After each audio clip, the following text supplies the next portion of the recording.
The widow in the dust. The wind blew dry dust through the broken streets. Old buildings stood like bones, dead and empty. It was a forgotten place. A place where people didn't look at each other. A place where the poor stayed poor and the broken stayed invisible. But in the corner of the alley, someone noticed. A human man named Ray was walking home after work. He worked as a repairman in the lower zones. Wires, machines, pipes, anything. That paid. His clothes were dirty. His hands were rough. His eyes, however, were kind. That's why he saw her. She sat on the ground near a cracked wall, her knees to her chest, her arms wrapped around two small alien children. Her skin was a pale violet color and her long silver hair was tangled and dirty. The children clung to her like baby birds, weak and silent. She didn't beg. She didn't even speak. But her eyes begged louder than any voice. Ray stopped. He didn't understand why. Hundreds of poor aliens lived in the streets, but this one had something different. Not just sadness, not just hunger. Something deeper, something broken. He stepped closer. The woman looked up slowly, afraid. Her lips moved. Her voice was dry and cracked. "Please." Ray crouched down. I have nothing," she whispered. "No home. No food. No one wants us." Ray looked at the children. Their small faces were thin. Too thin. One child had a torn cloth wrapped around her feet. The other was shaking from the cold. The woman continued. "They call us dirty. They throw stones. But I'm still a mother. I'm trying." Ray felt his throat tighten. Then came the words that froze him. "Take my children and me. Please. Adopt us." The wind stopped. Everything became quiet. Ray blinked. "What?" The woman lowered her head. "I know what I'm asking is foolish. You don't know us. But my babies will die soon. I've tried every door, every stall. No one lets us in." Her voice broke. "I don't want to die, but I will. Just not them. Please." Ray didn't move. His heart was racing. He had no family, no partner, no children. Just work. A small place to sleep. A quiet life. And now this woman, this stranger, was asking him to change everything. "I don't even know your name," Ray said softly. "I don't even know mine anymore," she whispered. "They took it when they burned my home, but my babies call me Mommy. That's enough for me." One of the children looked up at Ray, eyes wide and empty. Not a single word came from her lips. Ray took a slow breath. "I can't promise much," he said. "I have a small room, some bread, water, that's it." The woman looked up. For the first time, hope flickered in her eyes. "That's more than the world has given us." He reached out his hand. The woman stared. "You're serious?" she asked, her voice shaking. Ray nodded. "Let's get you off the ground first." Slowly, she stood. Her legs trembled. Her clothes were thin, torn, and dust-covered. Ray helped her balance. The children stayed close like shadows. "What should I call you?" Ray asked. She looked at him, unsure. "Eris," she said at last. "That was my name, before everything." "Okay, Eris," Ray said. "Let's get you and your kids home." They walked through the dusty streets. Some people stared, others turned away. Whispers followed them. A human with a beggar alien? Is he crazy? Disgusting. But Ray kept walking. He didn't care. Behind him, Eris kept her head low, but her steps grew a little stronger. The children held her hands tightly. They reached Ray's small home. It wasn't much. One room, a cracked roof, a bed, a mat, and an old heating unit. But to Eris, it looked like a palace. Ray gave the kids warm water first. Then he handed Eris a clean cloth. She wiped her face and looked in the mirror. For the first time in months, she saw something other than a ghost. I don't know what to say," she whispered. You don't have to say anything, Ray replied. Just rest. That night, while the children slept on the mat and Eris lay near the heater, she looked at Ray, who had given up his bed for them. She spoke softly. I begged the stars for help. I thought no one heard me. Ray, half asleep on the floor, opened one eye. Maybe I'm not the stars, he said. But I heard you. Eris closed her eyes. For the first time in a long, long time, she didn't feel alone. The sun was rising when Ray stepped outside. The streets were quiet, but his mind wasn't. Inside his room, a strange new family slept. An alien widow, and her 2 children. Just last night they were strangers. Now, they were part of his life. He leaned against the wall, eyes heavy. What did I just do? He whispered to himself. He wasn't a rich man. He had no savings, no connections, no plan for something like this. Taking them in was crazy, and yet, walking away would have haunted him forever. Behind him, the door creaked. He turned. Eris stood there quietly. Her hair had been washed, and though her dress was still old and torn, her face looked softer, calmer. You left your own bed for us, she said gently. Ray shrugged. It's not the first time I've slept on the floor. Eris stepped outside, wrapping her arms around herself. I didn't sleep much. I kept thinking you'd change your mind. Ray looked at her, surprised. Why? She looked down. Because that's what people do. There was silence. Then she said something Ray didn't expect. You should know. I've stolen before. To feed them. I've begged, lied, even fought. I'm not someone you'd want. Ray thought for a moment. I'm not perfect either, he replied. But I believe everyone deserves a second chance, especially when they're trying to survive. Eris blinked. No one had said words like that to her in years. Just then, the little boy walked out, rubbing his eyes. He reached for Eris, and she lifted him without thinking. The girl followed, barefoot but smiling shyly at Ray. Eris looked at him. They don't talk much. They were too young when the war began. They saw things they shouldn't have. They don't trust easily. Ray knelt in front of the girl. That's okay. We don't have to talk. Not yet. You can just be. The girl hesitated, then nodded. Ray smiled.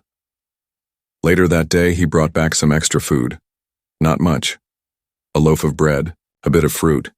He handed it to Eris, but instead of eating first, she broke it in half and gave it to her kids. You're not eating? Ray asked.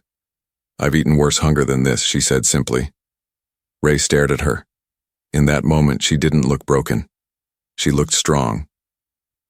By evening, Ray's neighbors had noticed. People whispered, stared. Some even knocked on his door. You're feeding aliens now. That widow's kind? They're trouble. They carry disease. Ray answered them calmly. She's a mother. They're children. That's all I need to know. One man sneered. She'll use you and run. Ray didn't argue. He simply closed the door. Inside, Eris sat silently, her hands shaking. She'd heard it all. Ray brought over a blanket and placed it around her shoulders. Ignore them. I'm used to hate, she said. But why are you doing this? You don't even know me. Ray sat across from her. When I was young, he began. My parents died in a fire. No one took me in. I lived in the cold. I know what it's like when the world walks past you. He looked at her. I'm doing this because I promised myself if I ever saw someone in the same pain, I wouldn't walk away. Eris's lips trembled, but no tears came. She had cried too many already. She simply whispered, Thank you. That night, something strange happened. The children laughed. Just a small laugh. A giggle, really?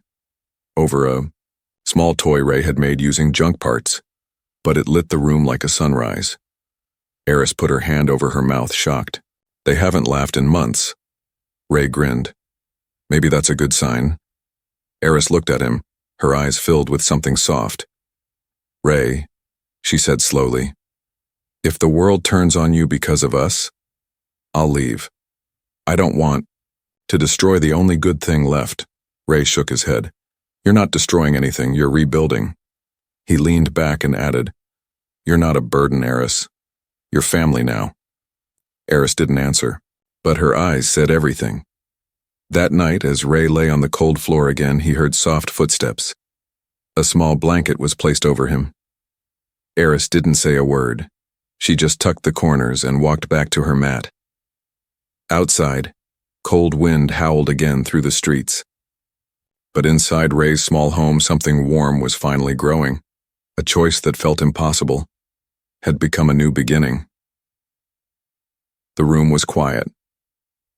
Ray woke up slowly, still lying on the hard floor. But he didn't feel alone. The blanket was still wrapped around him, the same one Eris had gently placed over him last night. Sunlight spilled in through the cracks in the roof. It touched everything inside and made the broken room look alive. In the corner, the two alien children slept, curled beside their mother. Eris's eyes were half open, watching her children. She didn't move, like a soldier guarding a dream. Ray stood and stretched his back. His bones ached, but his heart didn't. He went to the heating unit and restarted it. The machine hissed and buzzed, fighting to warm the air. He noticed something strange. Eris had cleaned the place. The floor had been swept. The broken chair was fixed. Dishes were stacked. He blinked. When had she done all this? Eris sat up slowly and said, I woke early. Wanted to help. You gave us shelter. I want to give something back. Ray smiled. Well, you did more than I expected. Then the little girl woke up and stared at Ray. Her eyes were large and filled with questions. She didn't speak, but she reached toward the toy Ray had made, the one with old wires and spinning metal. Ray picked it up and handed it to her. You like this? She nodded shyly and then gave him a tiny smile. It was the first time she had smiled at anyone since coming here. Ray left for work, but something inside him had changed. The streets felt different. The cold wind didn't bite as hard.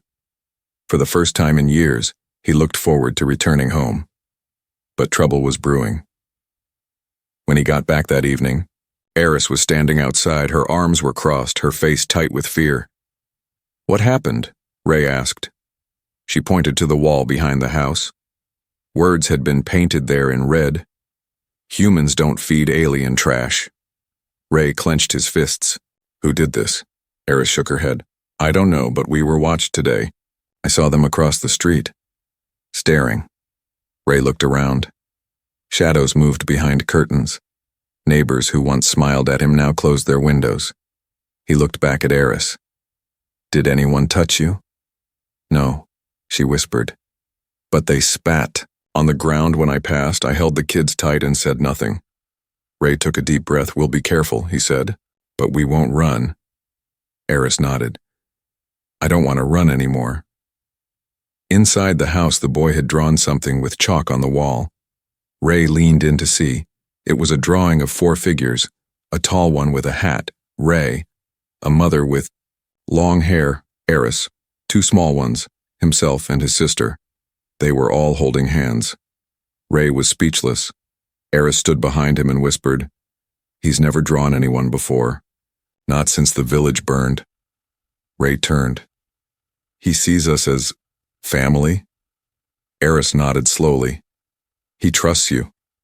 Ray didn't know what to say, so he didn't. He just stared at the wall and felt something heavy in his chest. Something good. Later that night, a knock came at the door. Ray opened it. An old human woman stood outside wearing a cloak and carrying a basket. I heard you took in an alien widow and her kids, she said bluntly. Ray narrowed his eyes. Who's asking? She smiled. Someone who remembers what it's like to be alone. She handed him the basket. Inside was warm bread, dried fruit, and soft blankets. They called me names when I married an alien man years ago, she said. Don't let their voices drown your heart. Ray stared at her. Why are you helping me? Because one good soul can stop 100 bad ones. she said. You're doing something rare, son. Keep doing it. Then she walked off into the night. Ray brought the basket inside. Eris looked at it with wide eyes. Where did you get this? Ray smiled. From someone who believes kindness still exists. She ran her fingers across the cloth. It's so soft. Then, very softly, she said, This is the first gift I've received since my planet fell. She sat down beside the children, opened the bread, and fed them first. Ray watched, heart full. The little girl crawled beside him and leaned on his shoulder. Ray froze. She didn't say a word, but she didn't move away either. For a long time, no one spoke. They just stayed like that. A man, a widow, 2 children, 4 strangers. But that night, in a cold, cracked room, they all began to feel like home. Rain tapped gently on the roof. The room was quiet, the children asleep, the heater humming softly. Ray sat near the window, fixing a broken circuit board under dim light. Across the room, Eris sat alone with a blanket over her shoulders, watching the rain through the cracks in the wall. She hadn't spoken much since the message was painted on their wall. Fear still hung in the air. But tonight, something inside her was different, like a dam ready to break. She took a breath. Do you want to know the truth about me? She asked quietly. Ray looked up. Only if you want to share it. She stared at the floor. Her voice was low. It's not a nice story. It's dark. Painful. Ray didn't move. I'm listening. Eris looked out the window again. My planet was called Yvona. It used to be full of music and color. I was born in a village that sat on glowing blue cliffs. My people used to say, as long as the cliffs sing, our hearts will never break. She smiled faintly. But the singing stopped the day the sky turned red. Ray listened, silent. They came from the north. War machines, drones, fire. They didn't speak. They just destroyed. I was 23. Married. Pregnant. Her voice cracked. They bombed my village first. My husband died trying to carry. An old man out of the fire. I found his body a day later, half burned. I had to cover his face with my own scarf. Ray's hands had stopped moving. His heart ached for her. I ran, alone. Gave birth in a ditch 2 weeks later. Twins. No doctor. No medicine. Just me and pain and prayers. She swallowed hard. Everything after that was running. I was caught by raiders. Sold. Escaped. Sold. Again. People called me a lucky alien because I wasn't pretty enough for worse things. Ray's jaw tightened. I escaped with the kids during a storm. Walked days without food. Watched my son cough blood for weeks. I begged. I cleaned toilets. I slept in trash. But I never let them go. Never. Her eyes were wet. But she didn't cry. She was past tears. I came to your city 6 months ago. Thought maybe here someone would help. But no one did. Until you. She looked at Ray fully now. You gave me water, a blanket, bread. You didn't ask for payment or favors. You just gave. Ray finally spoke. I didn't know you went through all that. Eris gave a sad smile. That's why I said you don't know me. I do now, Ray said softly. And I don't regret a thing. There was silence again. Then Ray walked over and sat beside her. You carried 2 children through war, fire, and slavery, and they still smile. That tells me more about you than anything else. Eris looked at him with wide, tired eyes. I thought kindness died with my husband. But tonight, I saw it again. She reached into her old satchel and pulled something out. A tiny stone pendant. It was black, shaped like a teardrop. My husband carved this, she whispered. I was going to throw it away. I thought keeping it made me weak. Ray held out his hand. May I? She placed it in his palm. It's warm, Ray said. It always is, she said. Even in snow. We believed it held memory.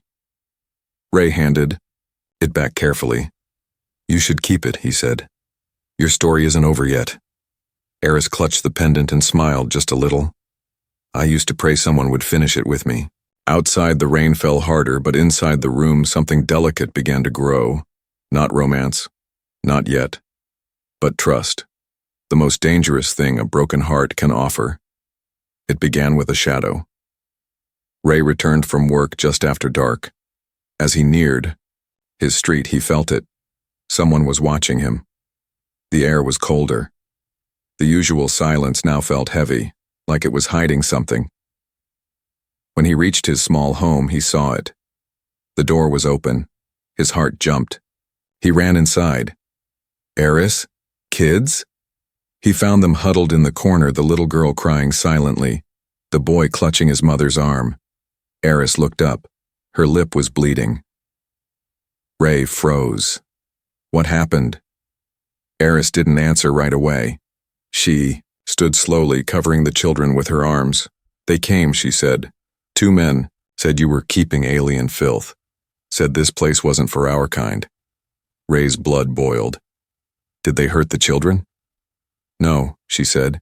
They just shoved me and threw things, tore the blanket, knocked over the heater. They said next time they'd bring more. Ray clenched his fists. His jaw tightened.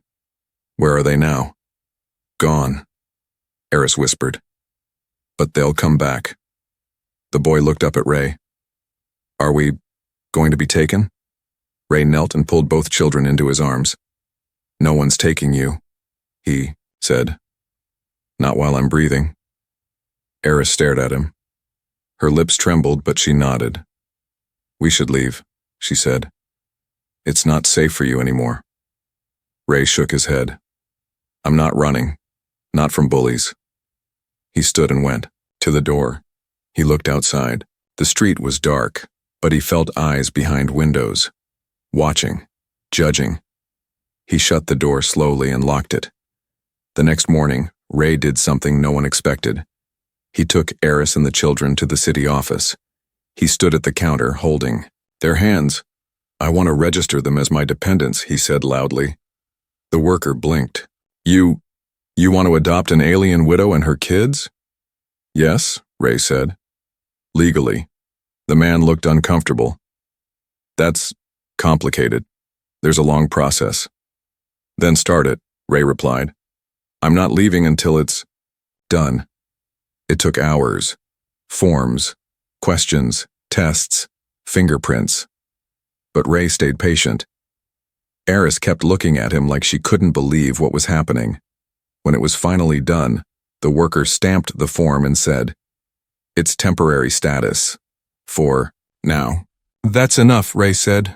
For now. As they left, Eris whispered, You just painted a target on your back. Ray smiled. Good. Let them aim at someone who can fight back. That night, the knock came. Not a gentle knock, a loud, angry one. Ray stood up. Stay here, he told Eris and the kids. He opened the door slowly. 5 men stood outside. One held a metal rod. Another had a scanner that sparked. Ray didn't flinch. You're sheltering aliens, one growled. That's a crime in this. Block. No, it's not, Ray said calmly. They're under my care. Registered. The man stepped forward. Doesn't matter. We don't want their kind here. Ray stood taller. Then you're going to have a problem. Eris came to the doorway, holding her children behind her. Her hands shook, but she stood tall. The man pointed at her. You should have died with the rest of your kind. Ray didn't blink. He stepped outside, closing the door behind him. If you try to hurt them again, he said quietly, you'll find out what I'm willing to do. The men looked at each other. One laughed. You? Alone? Ray stepped forward. His eyes were cold now. Try me. Something in his voice made them hesitate. After a moment, the leader spat on the ground. This isn't over. Then they left. Ray stood outside for a long time before going back in. Eris was holding her children tightly. Why? She whispered. Because no one did it for me, Ray said. And I promised. If I ever saw someone alone again, I'd stand between them and the world. That night, the children slept closer than ever. Eris sat near Ray, both wrapped in silence. After Wayne, a while, she whispered, "You keep saving us." Ray looked at her gently. "Not saving, just standing with you." Eris turned to him. "I want to believe you'll stay, but I've believed before, and lost everything." He nodded. "Then, don't believe my words, watch what I do." And she did. She watched as he stood like a wall, not a hero, not a soldier, just a man who refused to let go. A stranger who had become their shield. The days passed quietly, but nothing was the same anymore. Eris no longer sat near the door like a guest. She moved around the home like someone who belonged. She cooked what little they had. She cleaned. She fixed old clothes with careful hands. Ray never asked her to do any of it. She just did it. And the children, something inside them had changed too. The boy, once silent, now followed Ray around the house, copying his movements. The little girl, once afraid of everything, now laughed when Ray made silly faces or built toys from scrap. Still, Ray waited for the word that hadn't come yet. Dad. He never asked for it, but it stayed in his heart like a soft hope. One day, as Ray returned from work with a bag of cheap fruit, he heard singing. He stopped at the door. Eris's voice was quiet, warm, and full of feeling.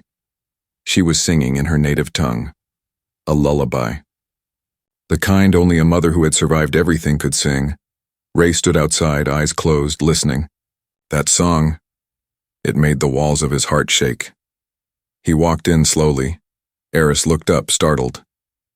"I didn't know you were back." "Don't stop," Ray said. It sounded like home. Eris looked down, smiling shyly. "It's an old Yvonen song. It means, if you return, I'll wait with an open hand." Ray sat beside her on the floor. "Have I returned?" he asked, half joking. She didn't laugh. She just looked at him, really looked at him. "Yes," she said. "I think you have." Later that night, something small but powerful happened. The little boy fell asleep beside Ray while he was fixing a tool. His tiny head dropped on Ray's lap without a word. Ray froze at first, unsure what to do. Eris saw it and said softly, "He's never done that before." Ray looked down at the child. "What should I do?" "Nothing," she whispered. "This is the safest he's ever felt." Ray carefully rested a hand on the boy's back. In that moment, he didn't feel like a helper anymore. He felt like a father. The next morning, they went to the local market together for the first time. Ray pushed a cart. Eris held the children's hands. People stared. Some whispered. But Ray didn't hide. He smiled proudly. At one stall, a vendor refused to sell to them. "No service to aliens," he said sharply. Ray calmly placed the food back. "No problem. We'll go somewhere kinder." The children looked scared. Ray knelt and whispered, "We don't accept hate, okay? We just walk past it." They nodded. Then, something unexpected happened. A woman behind another stall called out, "I'll give you a discount for being braver than most." Ray looked at her. She smiled and handed them a basket of fruit. Eris bowed her head.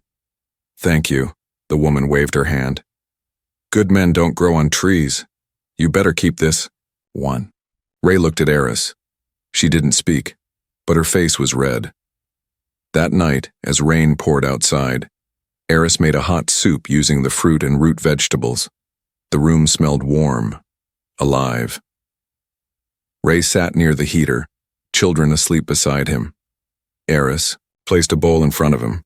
"You work hard," she said. "Eat first." Ray shook his head. "Mothers eat first." She stared at him. "I'm not used to being told I deserve something," she whispered. Ray gave her the spoon. "Then start now," she smiled. For real this time. Not a tired smile. A new one. Later that night, just as Ray was turning off the light, he heard it. A tiny voice, Dad. He turned. The little boy stood in the dark hallway holding a blanket. I had a bad dream, he said softly. Can I sleep near you? Ray's throat tightened. He opened his arms. Come here. The boy ran and curled beside him. From the other room, Eris watched in silence. A single tear rolled down her cheek. Not from pain, but from healing. The family was no longer forming. It had already formed, and none of them realized how strong they had become until the final test came. The morning began like any other. Ray woke up to the smell of warm tea and the sound of children laughing. The little girl was giggling as her brother tried to balance a spoon on his nose. Eris was at the small stove stirring something in a pot. Sunlight touched her face, and for a moment, she looked like a queen in a palace, not a widow who had walked through war. Ray sat up slowly, watching it all. This was his home now, not just a place with walls. A real home, with family, laughter, love. Eris noticed him and smiled gently. You slept in today, he smiled back. I didn't want to wake up from the dream. She handed him a cup of tea. Then don't. Live it instead. The boy ran to Ray and jumped into his lap. Dad, Dad, look, I can almost whistle. Ray laughed. Almost. The girl climbed onto the blanket beside him and whispered. I drew something. She handed him a folded paper. On it, a drawing. 4 stick figures, holding hands. Over the top, in shaky writing, Our forever family. Ray didn't say anything. He just hugged both children tightly, but peace never lasts forever. That afternoon, as Ray stepped outside to gather supplies, he was stopped by 2 city guards. They didn't smile. One held a tablet. Ray Carson? Yes? We've had complaints. Neighbors say you're harboring undocumented aliens. Ray's jaw tensed. They're registered under my care, the guard scrolled. Temporary status. No final approval yet. The second guard stepped forward. We'll have to take the woman and children for questioning. Ray stepped in front of them. You'll take no one. It's law, the first one said. We don't make the rules. Ray stood firm. Then tell your boss this. If you want them, you go through me. Eris came out just then, holding the children behind her. She looked at Ray, frightened but silent. The guards noticed her. Ma'am, you must come with... Ray raised his voice. Touch them, and you'll make an enemy of the only man who still believes in this broken system. The guards hesitated, then one of them looked at the children. They call him Dad, don't they? The boy peeked from behind his mother and nodded. That changed something. The first guard sighed and lowered his tablet. We'll return later. With a social officer. You better have full papers by then. They left. Eris was shaking. Ray turned and held her shoulders. They won't take you. Ever. But what if they do? She asked, eyes wide with fear. What if they take the kids? They won't, he said. Because tomorrow I'm going to finish every form, sign every document, beg every office if I have to. I'll fight the system itself. She stared at him. Then with tears in her eyes, she whispered, Why? Do you keep fighting for us? Ray touched her cheek gently. Because you're worth it. All of you. That night, after the children had fallen asleep, Eris sat near Ray by the heater. They didn't speak at first. The silence wasn't awkward anymore. It was peaceful. Eris finally broke it. I was ready to die when I met you, she said quietly. I had no hope left. I was just keeping the children alive, but I had already stopped living. Ray looked at her but didn't interrupt. She went on. But you changed that. You brought light into the darkest place of my life. And now? I don't want to just survive anymore, Ray asked softly. What do you want? She took a deep breath. I want to be a wife again. To raise my children in a real home. To grow old with someone who sees me, not as a burden but as a partner. Then she looked at him. I want that someone to be you. Ray blinked. You sure? Because if I say yes, I'm never letting you go. Eris smiled, tears in her eyes. That's exactly what I want. Ray reached out and took her hand. In that quiet room with storm clouds far behind them, two hearts, once lost, finally found home. The next week, papers were approved.